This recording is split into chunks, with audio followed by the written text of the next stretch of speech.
नमस्कार दोस्तों, आप सभी को देव उठनी एकादशी की शुभकामनाएं।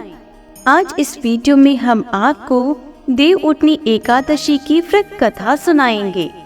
ओम नमो भगवते वासुदेवाय नमः। एक समय की बात है, एक राजा के राज्य में सभी लोग एकादशी का व्रत रखते थे। प्रजा तथा नौकर चाकरों से लेकर पशुओं तक को एकादशी के दिन अन्न नहीं दिया जाता था। एक दिन किसी दूसरे राज्य का एक व्यक्ति राजा के पास आकर बोला, महाराज कृपा करके मुझे नौकरी पर रख लें। तब राजा ने उसके सामने एक शर्त रखी, ठीक है रख लेते हैं, किंतु रोज तो तुम्हें खाने को सब कुछ मिलेगा, पर एकादशी को अन्न नहीं मिलेगा। उस व्यक्ति ने उस समय हाँ कर ली, पर एकादशी के दिन जब उसे फलाहार का सामान दिया गया तो वह राजा के सामने जाकर गिड़गिड़ाने लगा, महाराज इससे मेरा पेट नहीं भरेगा, मैं भूखा ही मर जाऊंगा, मुझे अन्न दे दो। राजा ने उसे शर्त की बात याद दिलाई, पर वह अन्न छोड़ने को राजी नहीं हुआ। तब राजा ने उसे आटा, दाल, चावल आदि दिए। वह नित्य की तरह नदी पर पहुंचा और स्नान कर भोजन पकाने लगा। जब भोजन बन गया तो वह भगवान को बुलाने लगा, आओ भगवान भोजन तैयार है।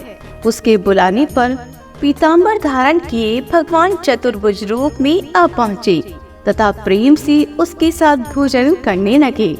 भोजन आदि करके भगवान अंतर्ध्यान हो गए तथा वे अपने काम पर चला गया। 15 दिन बाद अगली एकादशी को वह राजा से कहने लगा कि महाराज मुझे दुगना सामान चाहिए, उस दिन तो मैं भूखा ही रह गया। राजा ने कारण पूछा तो उसने बताया कि हमारे साथ भगवान भी खाते हैं, इसलिए हम दोनों के लिए ये सामान पूरा नहीं होता। यह सुनकर राजा को बड़ा आश्चर्य हुआ। वह बोला, मैं नहीं मान सकता कि भगवान तुम्हारे साथ खाते हैं। मैं तो इतना व्रत रखता हूँ, पूजा करता हूँ, पर भगवान ने मुझे कभी दर्शन नहीं दिए।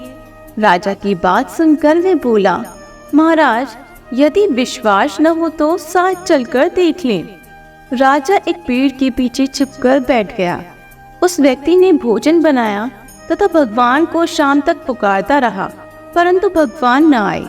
अंत में उसने कहा, हे भगवान यदि आप नहीं आए तो मैं नदी में कूदकर प्राण त्याग दूंगा। लेकिन भगवान नहीं आए। तब वह प्राण त्यागने के उद्देश्य से नदी की तरफ बढ़ा।